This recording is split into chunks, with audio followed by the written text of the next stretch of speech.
हमारे चैनल में आपका स्वागत है। सावित्री और सत्यवान की कथा महाभारत के वन पर्व में मिलती है, जिसमें युधिष्ठिर मार्कंडेय ऋषि से पूछते हैं कि क्या द्रौपदी के समान पतिव्रता नारी कोई हुई है। तब मार्कंडेय ऋषि युधिष्ठिर को यह कथा सुनाते हैं। प्राचीन समय की बात है। दक्षिण में अश्वपति नाम का एक राजा राज्य करता था। राजा अश्वपति बहुत ही वीर प्रतापी, धर्मात्मा और प्रजापालक था, लेकिन उसके कोई संतान नहीं थी। ज्योतिषियों का कहना था कि उनके भाग्य में संतान का कोई योग नहीं है, लेकिन साथ ही उपचार भी बताया कि यदि वह देवी सावित्री की पूजा करे तो उनकी कृपा से उन्हें संतान की प्राप्ति हो सकती है। राजा अश्वपति ने 18 वर्ष तक कठोर तपस्या की, जिससे उन्हें एक कन्या की प्राप्ति हुई। क्योंकि सावित्री देवी की कृपा से प्राप्त हुई थी, अतः उन्होंने उसका नाम भी सावित्री ही रख दिया। सावित्री सुंदर और अद्वितीय गुणों से संपन्न थी।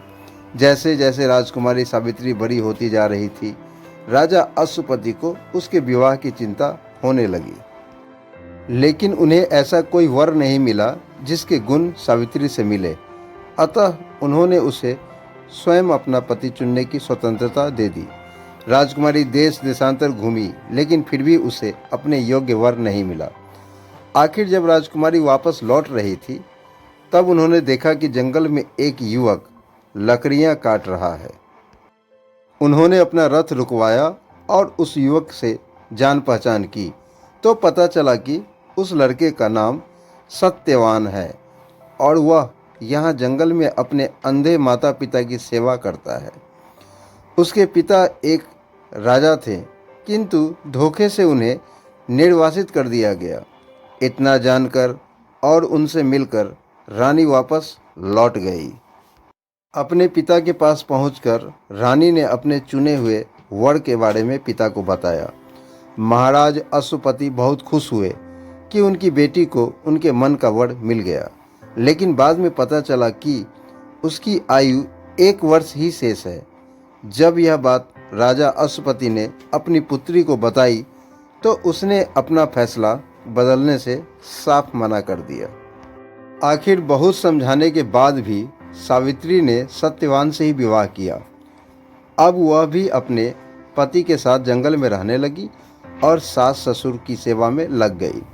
सावित्री दिन भर अपने घर का कामकाज करती और जब भी समय मिलता अपने पति से ज्ञान, ध्यान की चर्चा और ईश्वर से उनके लिए प्रार्थना करती थी। सत्यवान प्रतिदिन जंगल में लकड़ियां काटने जाता था।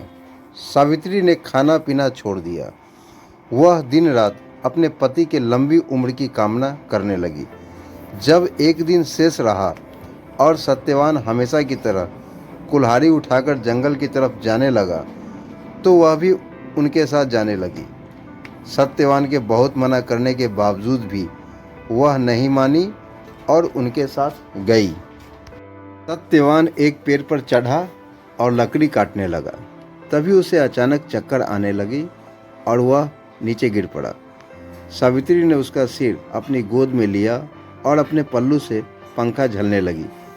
तभी वह देखती है कि सामने से एक काली छाया वाला देव पुरुष खड़ा है, जिसके हाथ में एक रस्सी है, जिसमें वह सत्यवान के सूक्ष्म शरीर को बांधे ले जा रहा है। यह दृश्य देख सावित्री रोते हुए साहस पूर्वक बोली, हे देव, आप कौन हैं और मेरे प्राण धन को कहाँ लिए जा रहे हैं। वह छाया रुकते हुए बोली, हे तपस्विनी, तुम पतिव्रता है, इसलिए मुझे देख सकती है। सो तुझे बताता हूँ, मैं यमराज हूँ। तेरे पति की आयु समाप्त हो चुकी है, अतः इसे लेने आया हूँ। जब यह चक्कर खाकर गिरा था, तब मेरे दूत आए थे, लेकिन तेरे सतीत्व के तेज के मारे वो इसे नहीं ले जा सके, इसलिए अब मैं आया हूँ। इतना कहकर यमराज चल पड़े। सावित्री भी यम के पीछे पीछे चल पड़ी।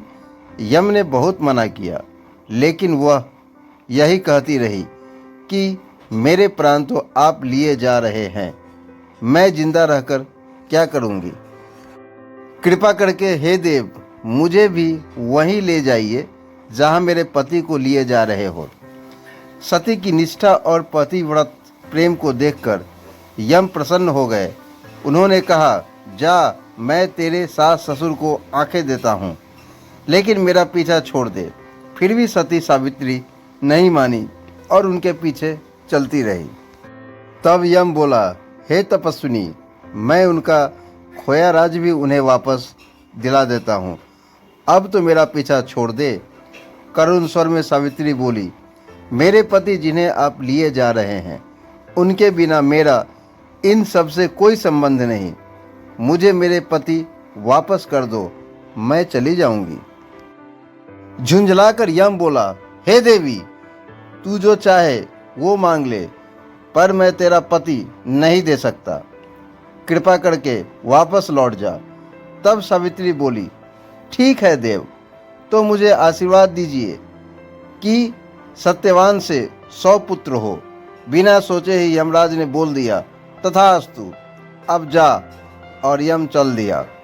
लेकिन सावित्री अब भी उनके पीछे चली जा रही थी। जब यम ने देखा तो बोला, अब तो तुम्हें वरदान भी मिल गया है, अब तो मेरा पीछा छोड़। सती बोली, हे देव, मेरे जिन पति से आपने मुझे 100 पुत्रों का आशीर्वाद दिया, उन्हें तो आप लिए जा रहे हैं, तो उनसे मुझे 100 पुत्र कैसे संभव है? अब वचनबद्ध यम चक्कर में पड़ गए।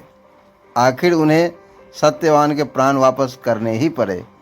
इस तरह सती सावित्री ने अपने पति सत्यवान को यम के पास से भी मुक्त करवाया।